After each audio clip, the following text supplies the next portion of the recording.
Here is for you guys to meet each other, get to know each other, and lean on each other, and follow each other's accounts. So, when you have time, when there's a few minutes to take a break, try to mingle and get to know each other. So, we were lucky enough to get Jordan Harp here today. I met him at Mako, the Winter Mako, and he did a presentation there, and so I asked him if he would come and speak to us, and he was glad to do it. So we're really happy to have him. And I'm going to go ahead and read your bio, although I forgot my glasses, so if I butcher it, yeah, I'm going to apologize now. So Jordan is the political outreach manager at Facebook in DC, where he works with national politicians and elected officials to use the platform to engage their supporters and constituents. He previously led Facebook's Small Business Boost and Safety Workshop events with legislators in California. In 2012, he worked as the Democratic Congressional Campaign Committee as a digital strategist, helping to run an online fundraising campaign that raised over $50 million during the 2012 cycle. He also served as an intern in the Office of New Media at the White House. Jordan received a Bachelor of Arts in Political Science at the University of California in Las Vegas. Oh, Los Angeles. Vegas would have been better, huh? Except not California. So, welcome, Jordan. Thank you. Yeah, absolutely. Yeah, thanks. Thank you. Thank you all for coming out in this dreary weather, and I'm really, really excited to be here, so I'm glad to see that we have a pretty full audience now. I think, is this one? This one on? No. Okay, I'll use this one. Talk loud so you join. All right, I will talk loud so we can get the video, and hi everybody that could make it. Thank you so much for watching this video if you do, and bear with me. I'm going to do about a 25-minute presentation, and then I want to have, it seems like everyone here is pretty savvy already, like, you don't really need to find out what Facebook is, so I want to get all of your questions and try to help with the advanced stuff that's been bothering you, that's been bugging you, that you really want to get answered. All right, so you all know Facebook's mission is to make the world more open and connected.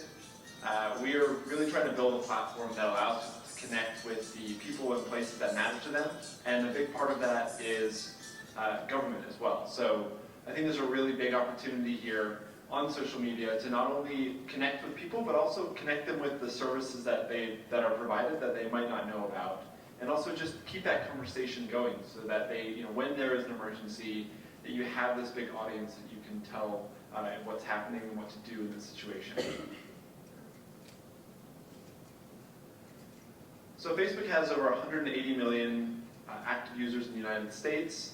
This means that the people that you're trying to reach, relatively, they're going to be on Facebook. So it's really important to be thinking about this as you're partitioning your time between different platforms, that all the people that you need to reach are on Facebook, and that you can be driving a lot of activity there as well.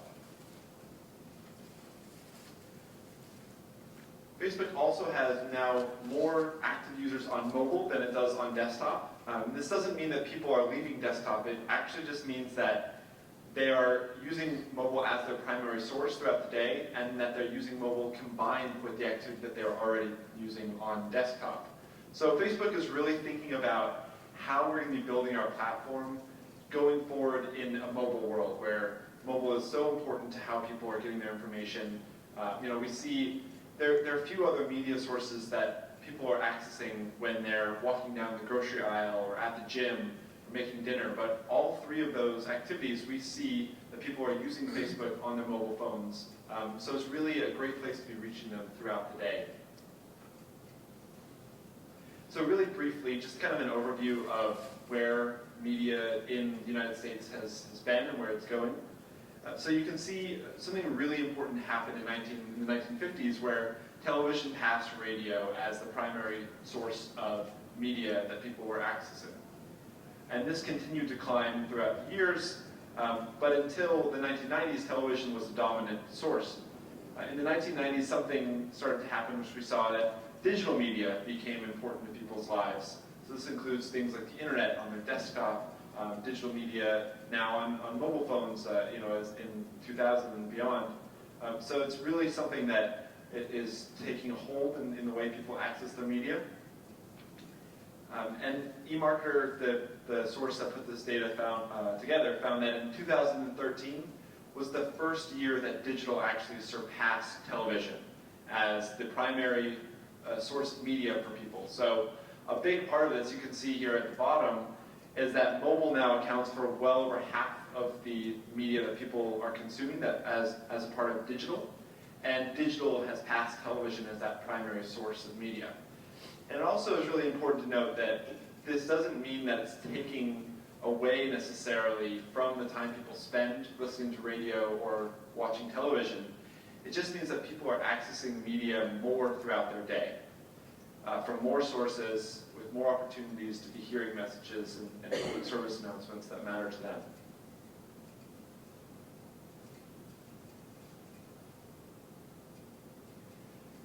So among the digital media services, Facebook is the leader in mobile activity, and we see that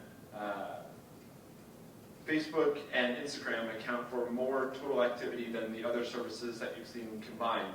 So this is something that, while it's really important to be diversifying where you're reaching people, because people are using different services, the highest proportion of them are using Facebook and Instagram. So you can see this in a breakdown on desktop. Here with Facebook is 11% of the time that people spend on their desktop. You can see some other services here that are really important to people: YouTube, Yahoo, Google, Twitter, Instagram, Pinterest. These are all definitely important places to be sharing your messages, but it's important to note that so much of the activity is being driven from the time that people are spending on Facebook. And people spend about 40% of their time on Facebook scrolling through their newsfeed. So you can imagine that newsfeed really is this central location that people are spending their time on the web, and it's where people are seeing information, where you can reach them on a daily basis. So this is a breakdown of that graph that I showed about mobile specifically. So you can see here that Facebook and Instagram account for 21% of the total mobile time spent. This means that people are spending a lot of time in their newsfeed on Facebook, they're spending a lot of time in their feed on Instagram, and it's a really big opportunity to be reaching them on a daily basis, wherever they are on the go.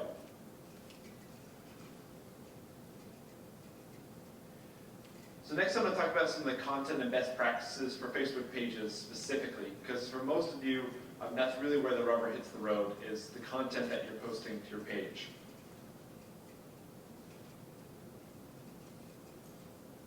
So we've seen that posts between 100 to 250 characters get about 60% more engagement than long posts on Facebook.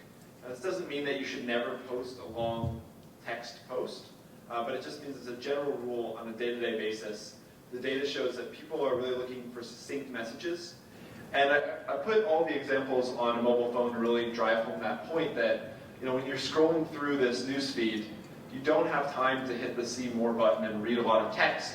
You really need something that's succinct, that tells a story, and then that has some sort of driving action behind it. That's either communicating directly with that post or driving some kind of offline action.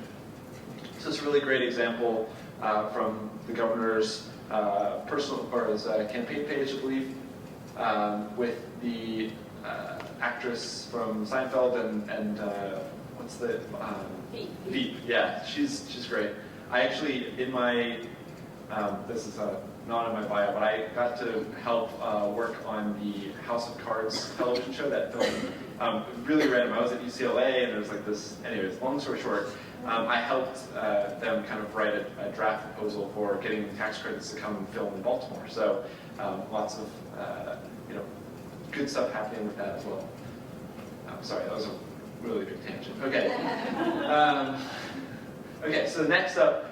Facebook's a really visual platform, and we really believe that you should be posting photos and videos that are helping people see specifically what you're talking about. So photos get 180% more engagement than text posts on the site, and videos get about 120% more engagement on average than text posts on the site.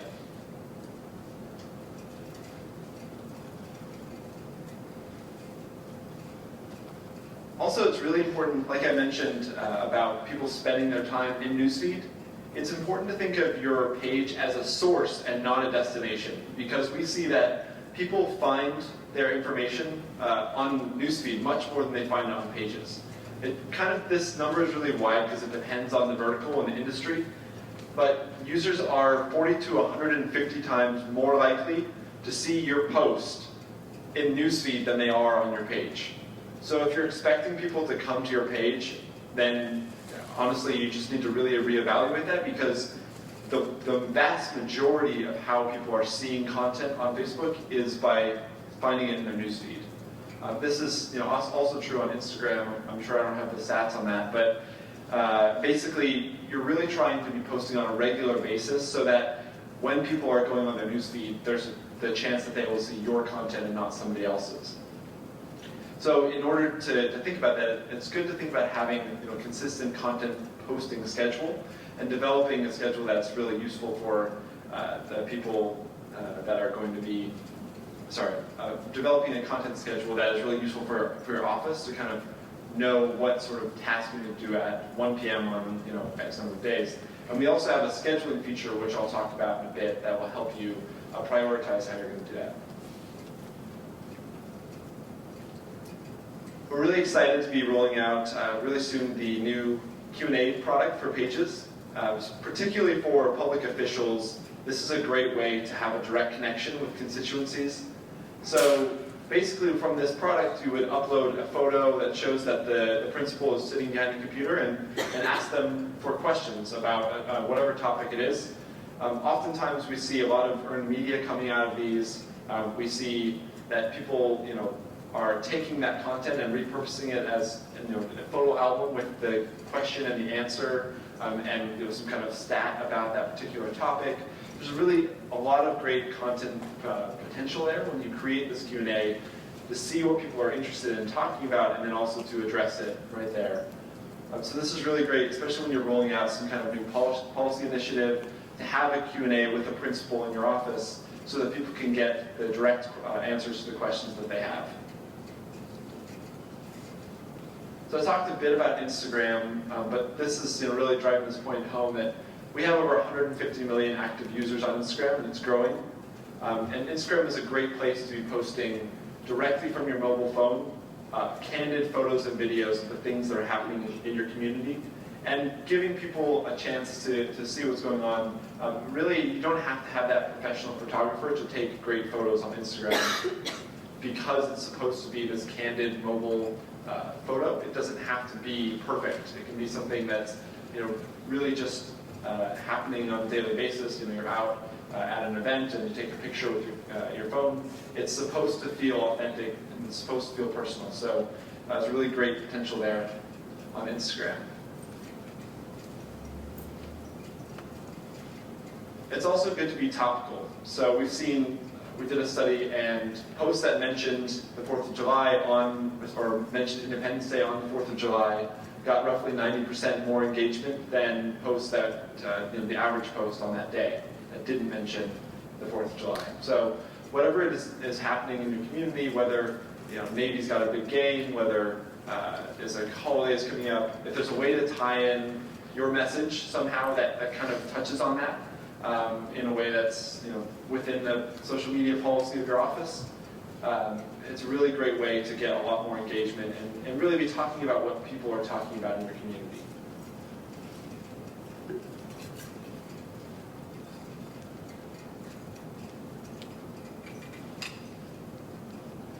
Also, something that's really important to note that's a relatively new change to Newsfeed and how we're ranking content is that it used to be that a lot of the way that we knew what content to show to more people was from Facebook actions, such as comments, likes, shares, and those still are a big part of how we rank content.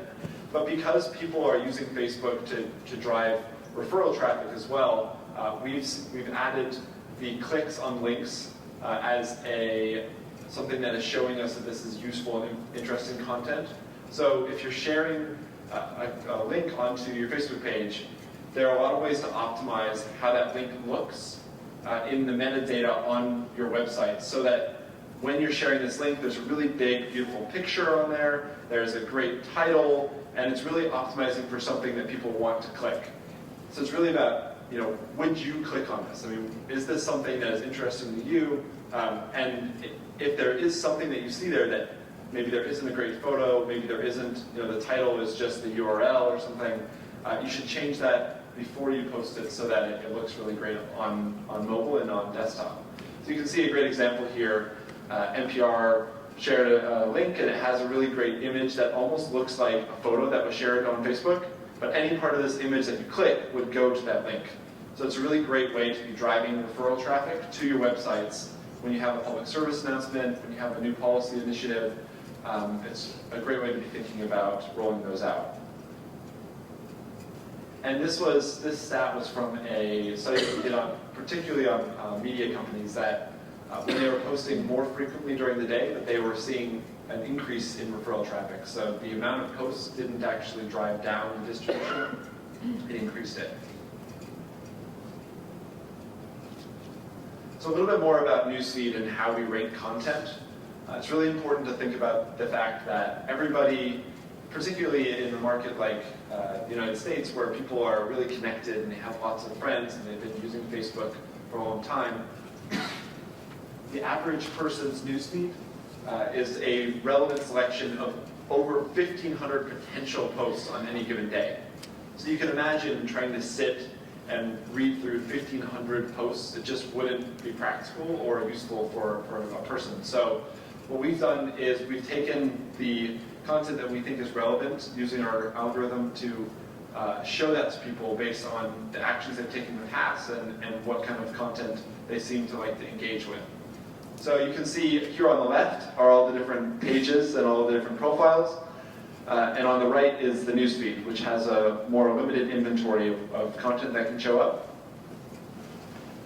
So this content is selected based on a number of factors, including how recent the post is. So something from last week is unlikely to be showing this week. Also, the affinity that people have. So if someone has liked your page and has been commenting and sharing your content, then they're more likely to see that content in the future. And the virality of the post. So a post that gets a lot of comments in the first hour will be shown to more people. Basically, it's that kind of showing that intent of the audience that they want to see more of it, and telling us that it's a really interesting post that should be shown to more people. So in order to optimize for being seen in Newsfeed, it's really important to have a consistent posting, so that you have something on every, at least once a day or once every weekday. And then also having really relevant and interesting content that people want to engage with. So getting those clicks, getting those comments, shares, and likes will help build your audience in the current and also in the future. So more people will see the posts on the day, and also more people will have that strong affinity with your page to keep seeing your posts every single day.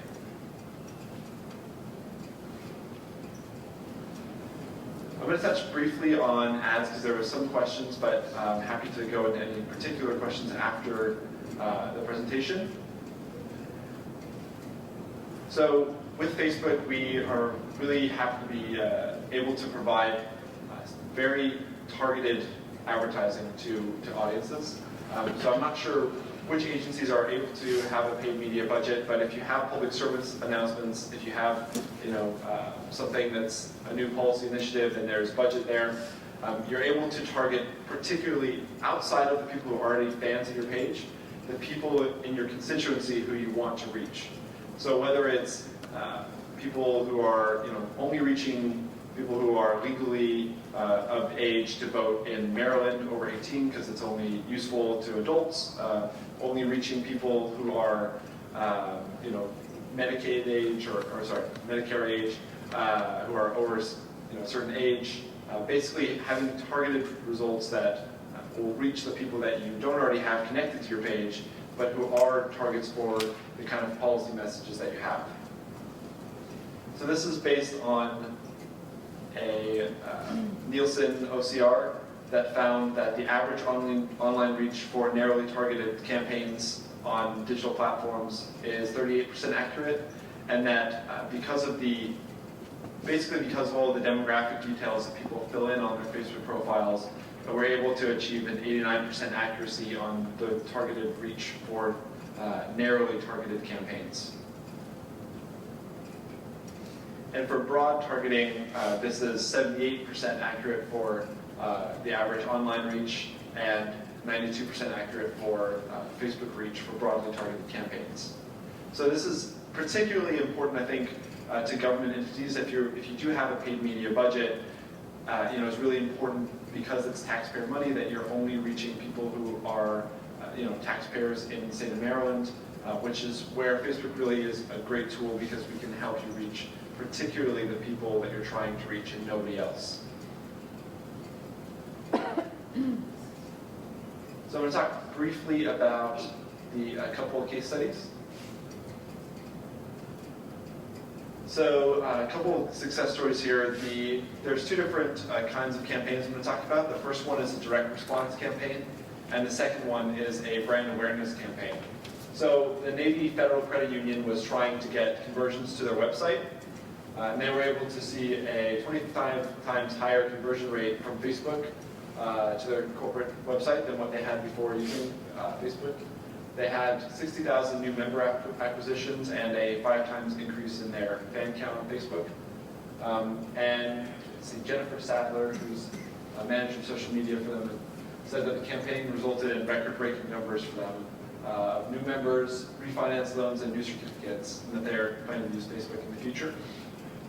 So really, this is, when you're thinking about this is if you have something on your website that you're trying to drive people to sign up, if you're trying to drive people to take some sort of action off-site. Facebook is a great way to target people and tell them about this and then have them click to convert to whatever it is that you're trying to accomplish off of Facebook.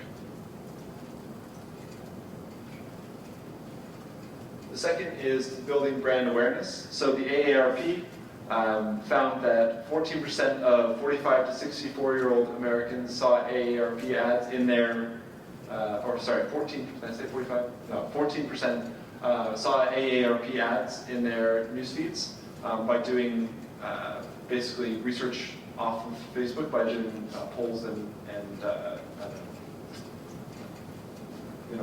audience research essentially.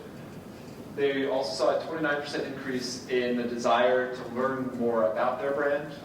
And they found a 24 times increase in the willingness to recommend AARP to a friend.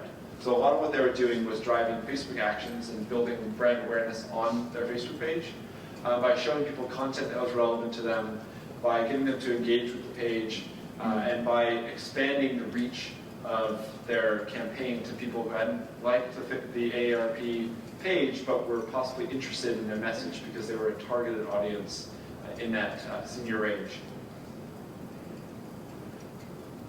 So Tammy Gordon, the VP of Social Comms there, had said, Facebook allows us to deliver relevant and empowering messages directly to our core demographic, right where they are. So this is a really great, as far as when you're trying to reach people and you have a specific message, Facebook can help you reach just the people that you want to reach. So next I'm going to talk about a free tool that's really important for all people who are managing Facebook pages, and that is our Insights tool, which helps you see a lot of the data about your Facebook page and get some tips for the future. So when you're going through all these best practices that I'm talking about today and kind of going with the general assumptions that you have for your page, it's all well and good, but it's also really good to base everything that you're doing in some kind of quantitative understanding of what's actually happening on your page. And so with Insights, we give you tools to see all of the things that are happening on your page and numbers related to how many people you're reaching, how many people you're engaging, who the core demographics are, and it's really important to be either doing some sort of weekly roundup to see how well you did this week compared to last week, or even going further and actually pulling the data directly from Facebook in a CSV and creating a report to share with your office. Or it's a great way, honestly. I think a lot of social media professionals that I've met in politics and government are oftentimes really well versed in this stuff and they get it, but their management might not understand really the value that these sites are driving to their brand and to their website. So doing some sort of weekly insights report, doing some kind of actual quantitative breakdown of this is a great way to show the value beyond just engagement, beyond just the kind of things that you see on a daily basis managing your page. So you're able to see things like how large your community has grown over time. It's kind of the basic one. You can know how many people you're reaching and engaging each week, so you can see the trend over time. If one week was particularly engaging, you can see what you did differently versus other weeks. You can see who it is that's engaging with your page based on their demographics, whether it's gender, age, location, language.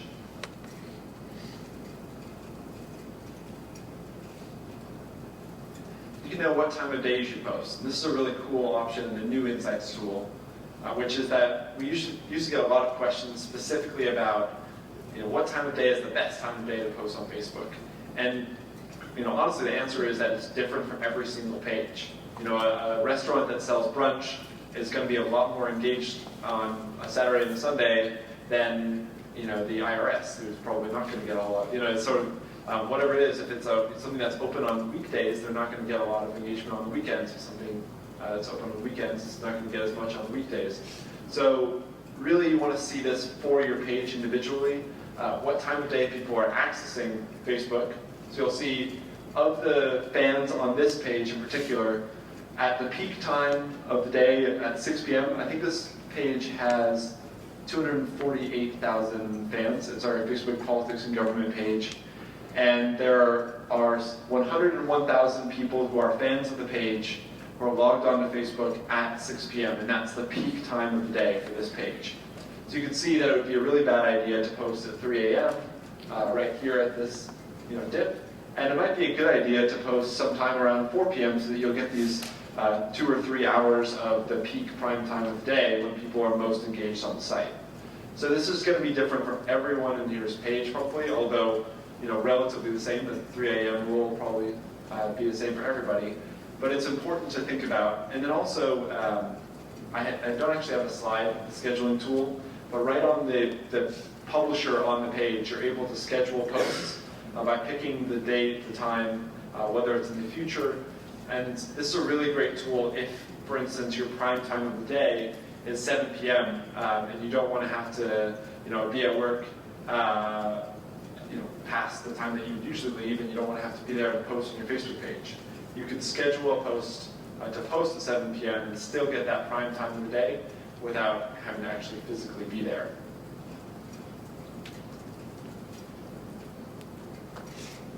And then you can also learn a lot about what sort of posts do well on your page by category. You can see on this page that photos get roughly 2 times the reach of links and videos, but they also get roughly, well, I can't even, that's probably 10 to 15 times the engagement of this is engagement, this is reach, and this purple one, or the pink one at the bottom is likes, comments, and shares, and the top one is post clicks. So you can see that that's how many times people have clicked on the photo. And so that one is getting a lot more engagement than links and videos. You can also see a breakdown of each individual post. This is a great way to kind of see why one particular post went viral and know when it happened, and you can see it very clearly in data. In this case, one of these, it's hard to read from far away, but this says reach for this column. These are each individual posts. The one here at the bottom, you can see this yellow bar has about 10 times more reach than the one at the top. And so I could click on that post and see specifically the breakdown of all the different numbers on that post. So this post was about the Supreme Court Defense of Marriage Act decision and how people were talking about it on Facebook. So it reached 13,000 people. It had 91 likes, comments, and shares, and had about 52 link clicks. You can also see some of the negative feedback. So you can see that 4 people unliked this page as a result of this post. That you can see that 7 people hit this post in particular. And so you can see if there's something that really isn't resonating, what you can do basically to fix that. So I always kind of finish with this creed that we have at Facebook, and we have a lot of these hanging around our walls, but I like this one in particular. Is really on a daily basis, we're really trying to build a platform that changes the way that people communicate with each other. And in order to do that, you have to think kind of outside the box and really do essentially what you would do if you weren't afraid. So I really think with government and with political figures, there's a great potential here to be opening a dialogue with constituents that really has never been opened before. And there's a lot of hesitancy, institutional hesitancy, because of the potential for negative feedback, potential for things to not go right.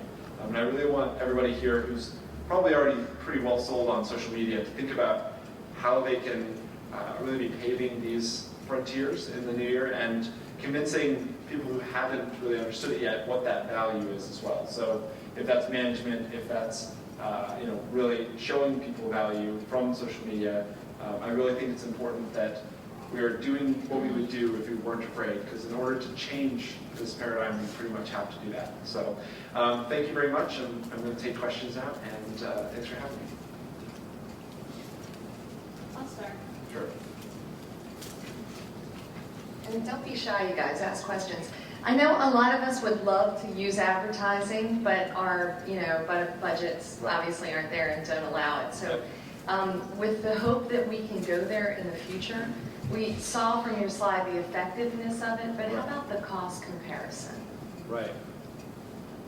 So as far as the cost comparison, I wouldn't speak, well, it depends, because basically you're bidding on inventory of a particular audience. So not all ads are created equal, just like an ad in Vogue is more expensive than an ad in some other magazine, but which is really the demographic, not the platform. But I think the cost is really effective for reaching people in particular. I don't have a lineup of like Google, Twitter, Facebook to be bragging about right now, but just from my own experience before coming to Facebook, we were trying to build a list of Democratic donors, and we were doing a lot of that through advertising online, because the acquisition, we kind of knew the audience profile that we were looking for, but we didn't have necessarily didn't know who they were. So we were trying to find them through targeting, particularly on digital platforms, and Facebook was the most cost-effective option for us. We built our list about 50% over the course of the year by running a lot of advertisements and also doing a lot of list acquisition just from organic posts. We post petitions about whatever the political issue of the day, and having people sign up through the petitions. So Facebook was the most cost effective for us, but I don't have, unfortunately, a breakdown. I can follow up with that. Do you have any? I can speak up. Thank you. Do you have any suggestions as for best practices as far as engagement, and particularly when it comes to creating engagement on the government Facebook page where there's some sensitivities and sort of a delicate line that's involved? Sure. Yeah, so I think one of the challenges that are faced in government, and I can kind of speak this back when, so I was just an intern, but our Office of New Media Director at the White House used to have this phrase that was talking specifically about content that was more frivolous and fun as being peanut butter for the pill. That we were trying, I mean, basically you could talk about policy issues all day and you wouldn't get as much engagement, and then you post one picture of the dog and through the roof. So it's about balancing, I think, the way that you're talking to people. But I think a big part of it is that people respond to content that is how they talk in their daily lives.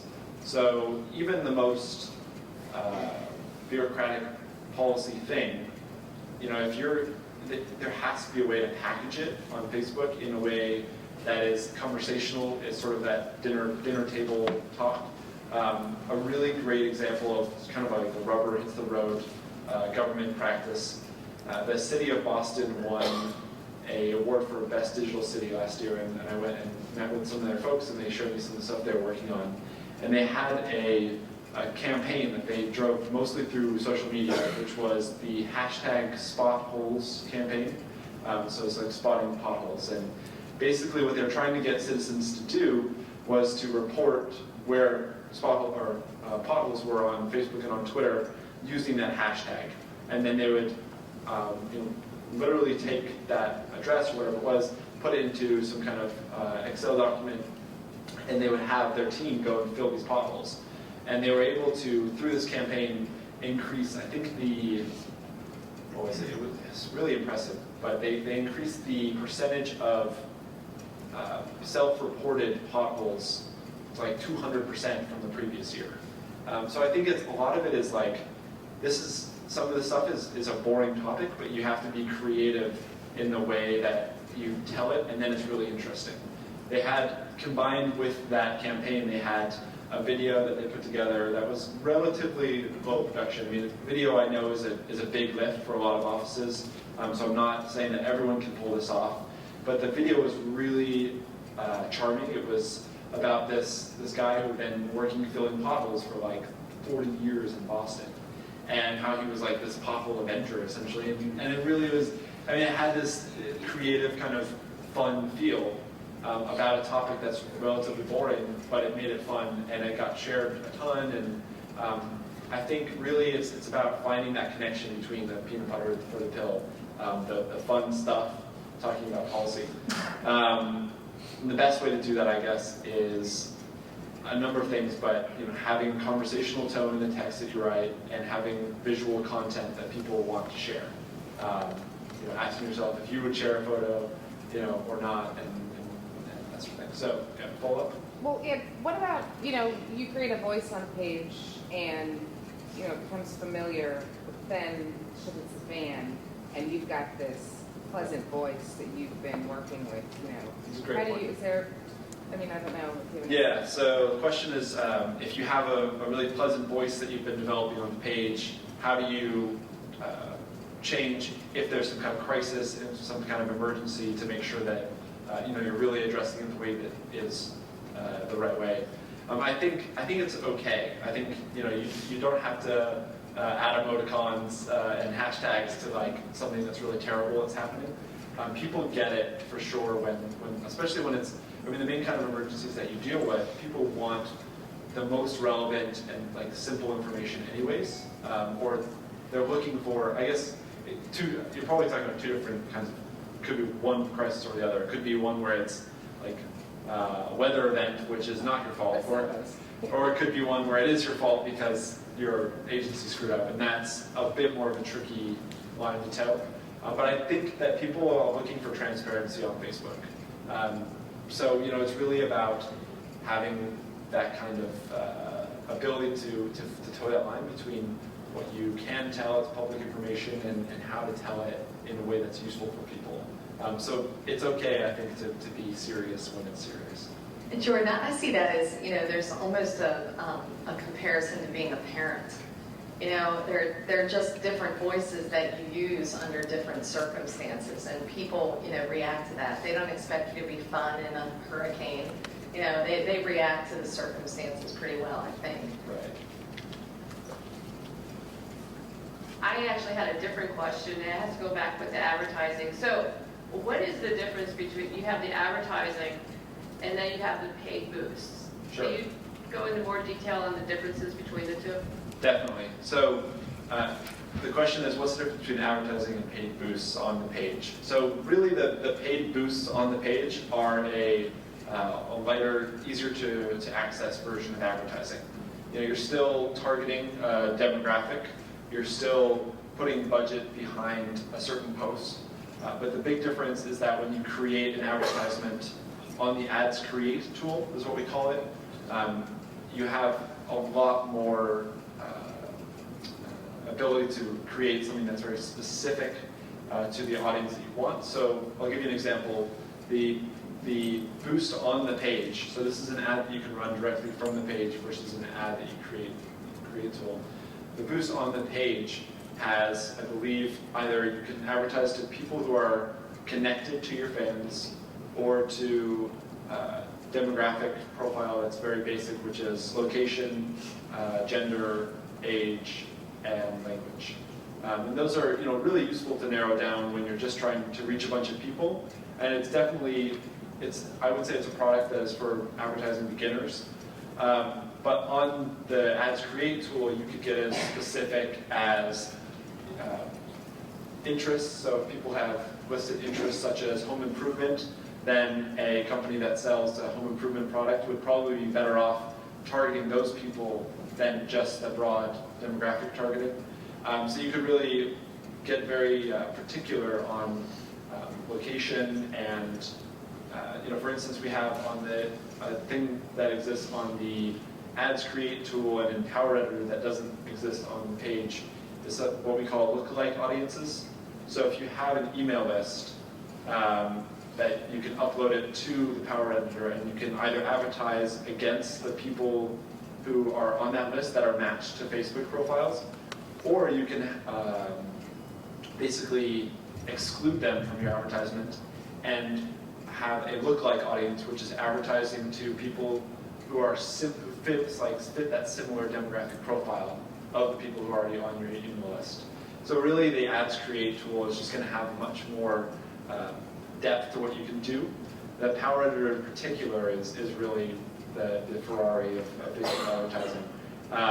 But as far as we see a lot of brands will do things like A/B tests on their advertisements to see what's working best, where you're basically putting budget behind two identical but with one thing changed, such as a demographic or a photo post, and putting the same amount of budget behind them and seeing which one performs the best before you go and expand that budget to see, to a broader audience, which really helps you optimize what you're spending your money on, because if you're knowing for sure that the ad that you're posting is the one that would get the best engagement for the cheapest price before you put all this budget behind your campaign, you're going to get a better result.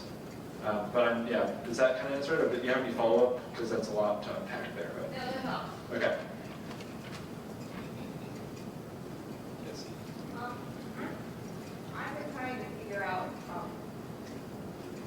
I feel like this is like a Facebook 101 question, and it's two questions. I'm with the Department of Natural Resources, and I've been trying to figure out how to, engage with our audience. Our audience is very broad. DNR has a police department, we have biologists, scientists, and our audience are those people, as well as people who are like recreational type hunting, fishing, boating. Right. So it's a broad audience that I'm trying to engage. Right. I feel like I've been most challenged on Facebook just looking at likes or shares or comments. Well, I might put up something that our state parks, who's a part of us, will put up. They'll get 100 likes and 50 comments, and I'll get 10. Right. So I have one question. I might have misunderstood what you said. Sure. If you post from the newsfeed page, are you saying you're getting a broader audience than going onto your actual page and posting that same information? Right, that's a good question.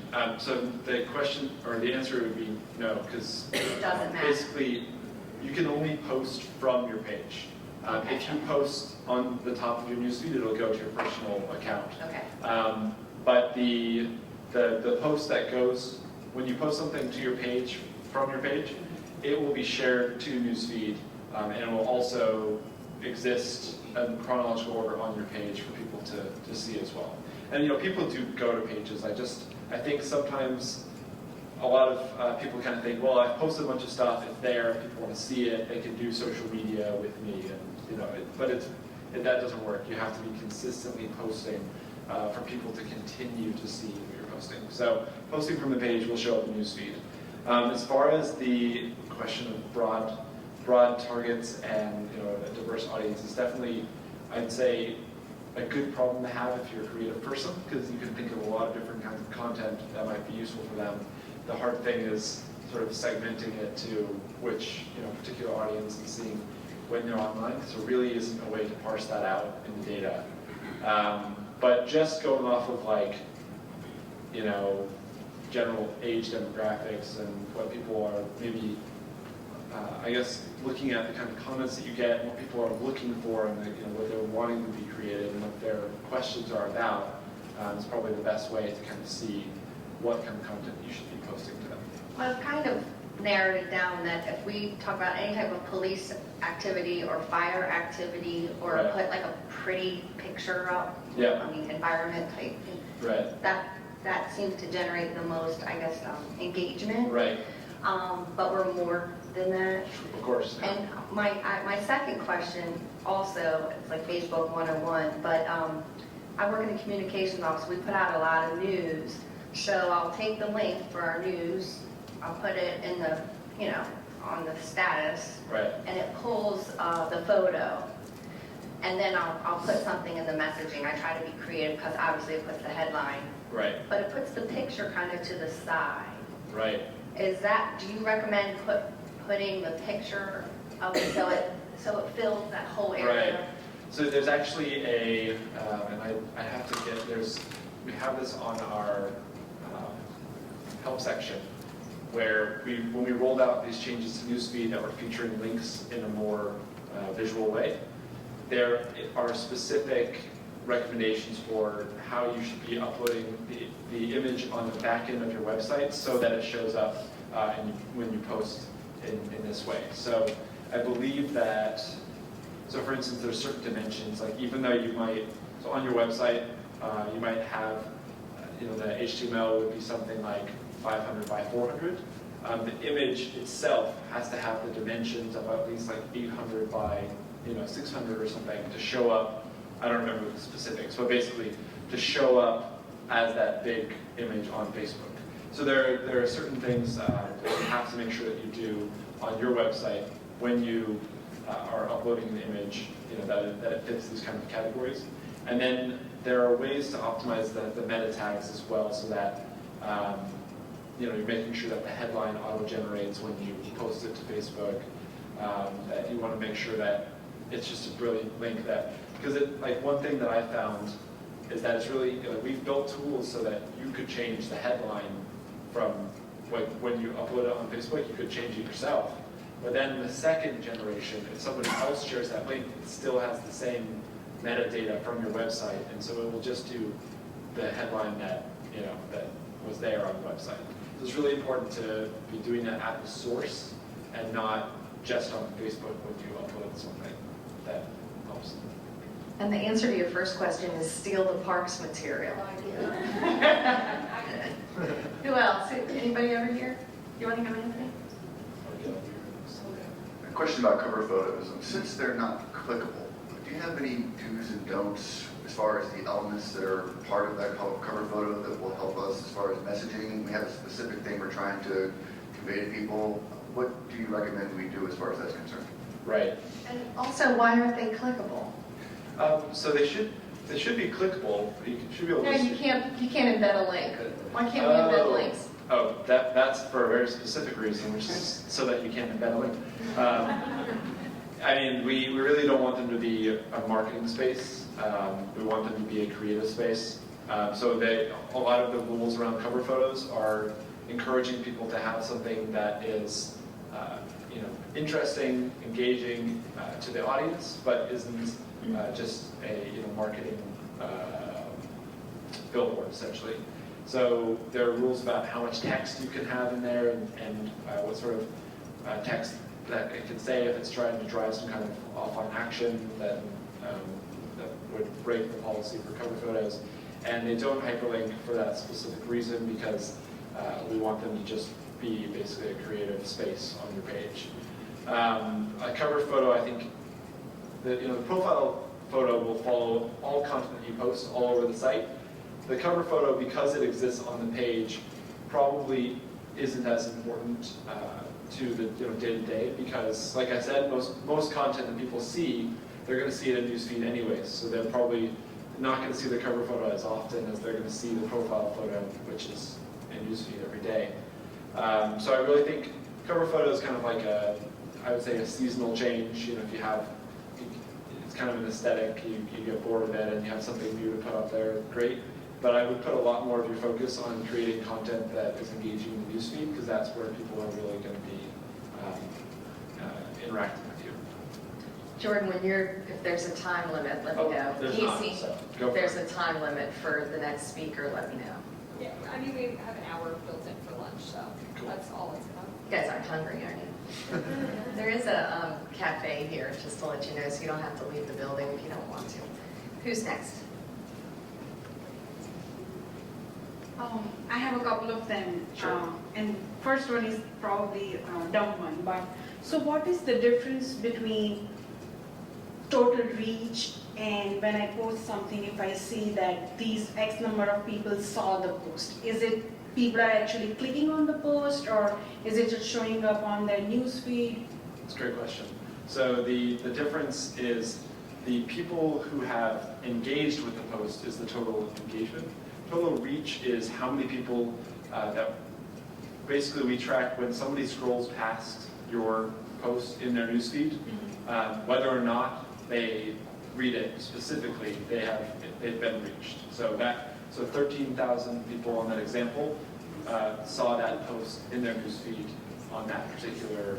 So not necessarily they've clicked on the post. Right. So that's just the impressions essentially. So how many people are seeing the content that you're posting? So engagement would be clicking and sharing or liking everything else? Exactly. Okay. So the amount of engagement that you get will increase the amount of reach. The amount of reach that you get probably won't Right. increase the amount of engagement. Although, well, yeah, it will, because when you engage, and someone engages amongst them, we show it to more people, and the amount of reach creates more engagement, and it's sort of that the cycle goes on until the post is too old to be relevant anymore. Thank you. And the other one is, so we are an emergency services department. We also have a 911 center at our office. So we are right now not encouraging two-way communication because of Right. we do not have staff to maintain the page 24/7. So we have had our settings so that the comments are hidden. Nobody else can see but the admins of the page. Right. But I had a discussion with our emergency manager, and he was concerned that we may miss, during emergencies, if people have questions, they would, post questions, but we don't have any other way to get back to them. We have also blocked personal messages. So what would be a good way to address this problem? Should we unblock personal messaging in that period, or if Right. anything? Yeah, so a couple things there. I'm guessing because you said that comments are hidden, but I don't think you can turn comments off or hide them. So we've It's probably kind of, We've added words right. we could think of. Okay, got it. Okay, so there's the ability to stop people from posting on the page. There's also ability to review posts that are on your page and then click allow for certain ones to show up and hide the other ones to show up. And then there's the ability to just let Wild West happen, let everybody post on the page. But posts on your page are different than comments. So because Facebook is built to have this kind of ability for people to engage with the content Yes. that they're connected to, you can't turn off comments specifically. So Right. what you're talking about, I think, is that you've hidden words. Yes. So basically in the settings page, you can add words that are blocked in comments. So only people who are the person who commented it and their friends will be able to see, for instance, curse words that people would write. I'm not going to give legal advice because I don't know what the kind of legality of what you're dealing with. But I would say from an engagement perspective, it's probably not a good idea to not to have a really restrictive hidden words on comments, because if someone has no ill intent and they're just commenting something, then they might feel a little bit, if they get like a flag that says like my comment is hidden to, like it broke some kind of rules of the page, or if someone comments back, then that might be kind of a bad experience for them. I would recommend having a really clear disclaimer right at the top of the About section. We do have that. Yeah, that would just say, if you have a real emergency, call 911. Yeah. As far as daily managing on the page, if you're opening up for comments and messages, that's really, it's a better question of your office. But I would encourage just having, you know, PSA content about ways that people can stay safe, and then, you know, routinely kind of reminding them of what they can do in case of an emergency, so that it's kind of on the top, you know, of their mind, that they know that they won't get any response if they just comment on a post, that kind of thing. And if we wanted to have open communication during emergencies or for certain like Q&A session that you mentioned, certain hours in a like monthly basis, do you think it would be a good idea, or it would create more confusion to people that whether am I supposed to, you know? Right. I think it would be great to have a Q&A with somebody when not during an emergency situation, just to have the kind of so that people know who's working behind the page, who's Right. working in the organization, and have their questions answered. But I wouldn't recommend having it be part of your emergency response necessarily. But yeah, I think that would be great. Thank you. And one more, I'm sorry. So right now in our page inside, we do not have teen population. We know that they are, you know, engaged otherwise, but not for emergency Got it. preparedness or so. So do you have any suggestions for that? That's a good question. I mean, it's hard to know other than posting content that you think would be interesting to them.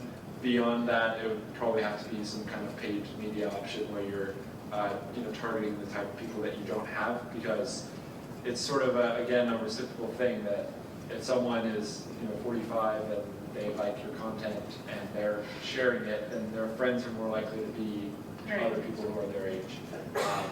So yeah, that's, I guess the content being relevant to them is really the only.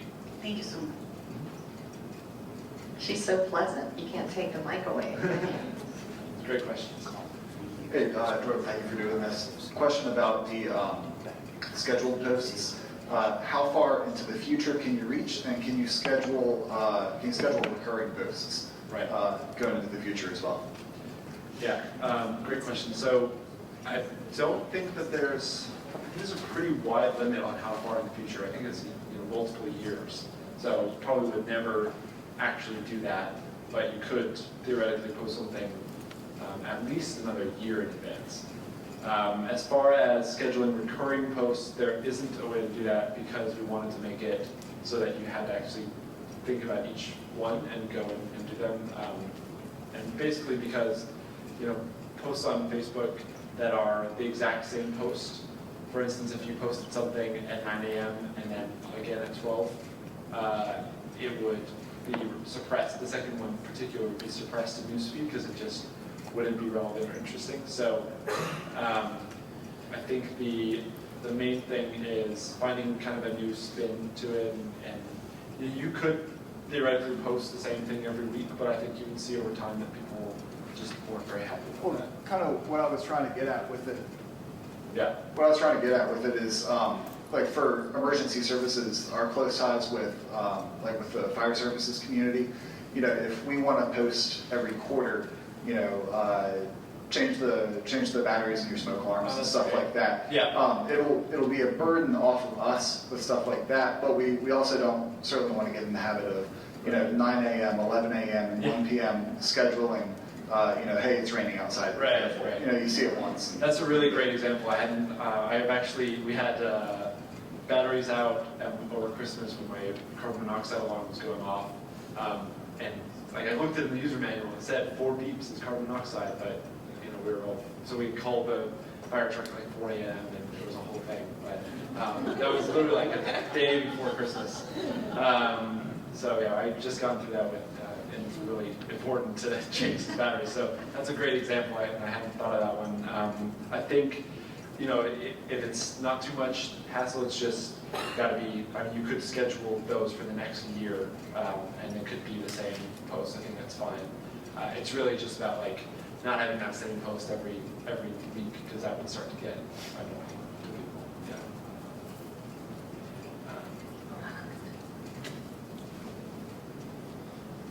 I've seen more advertising on Facebook now, and are you guys concerned at all, or do you have limits put in place where you actually are not filling people's newsfeed with unsolicited ads? Right.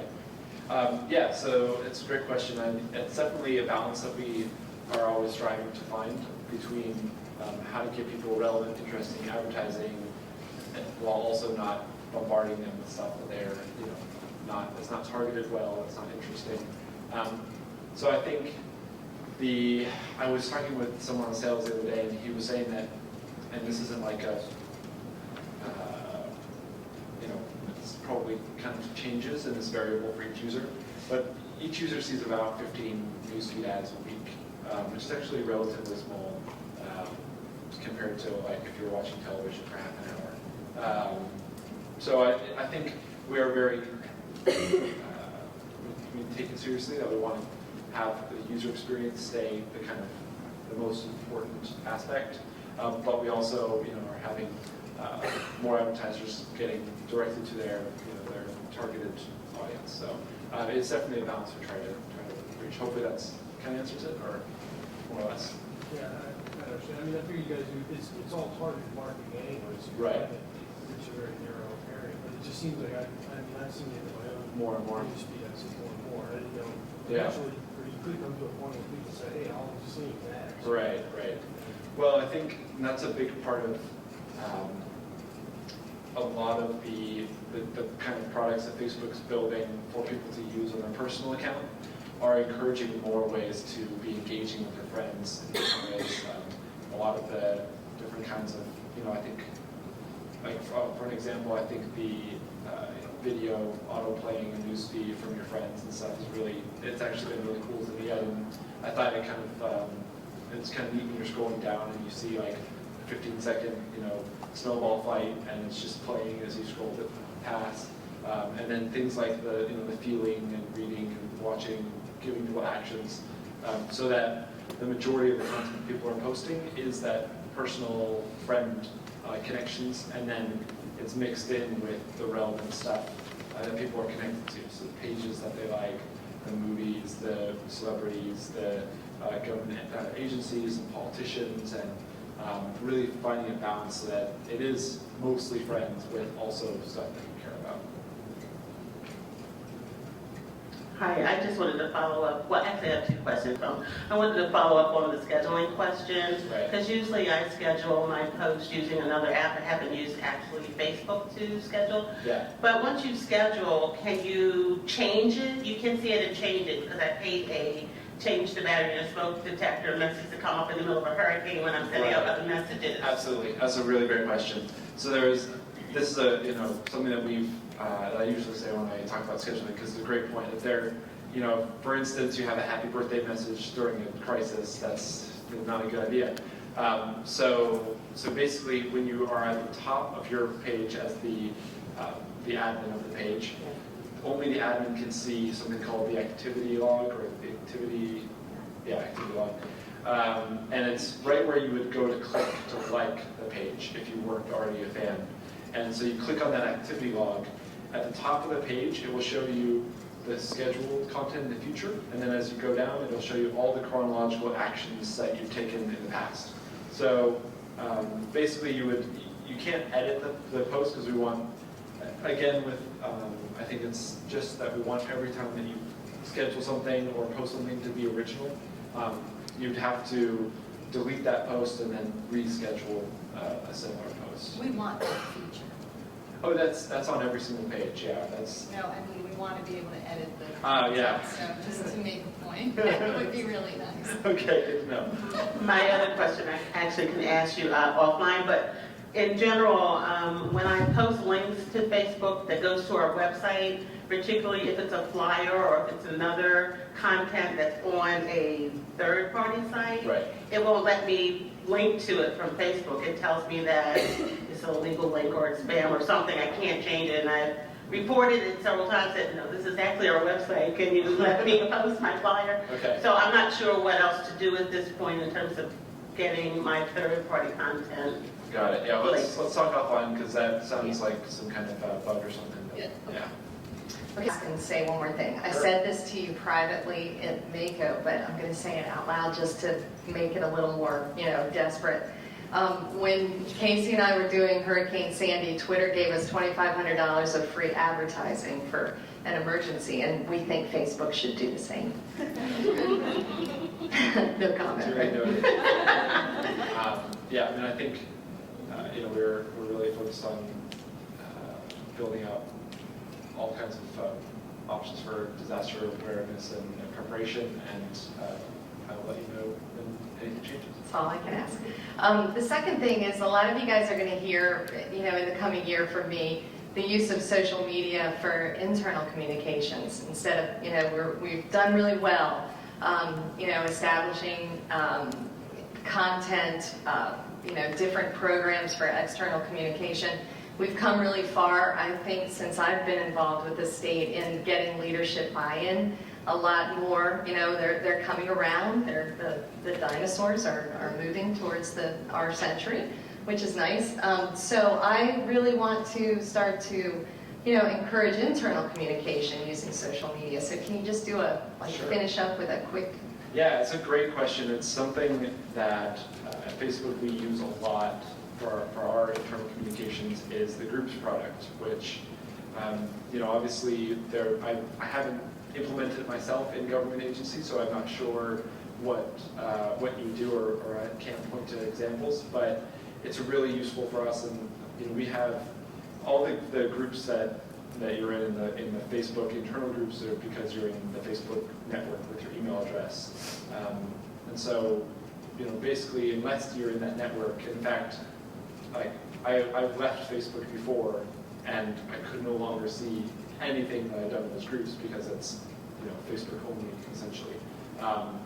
But we're looking at ways to take that groups product and roll it out to enterprise clients. So we have, I think, a first set right now of some companies that are kind of forward thinking on this stuff that, frankly, a lot of former Facebook people now work at, like Pinterest, that use this as kind of our first trial run.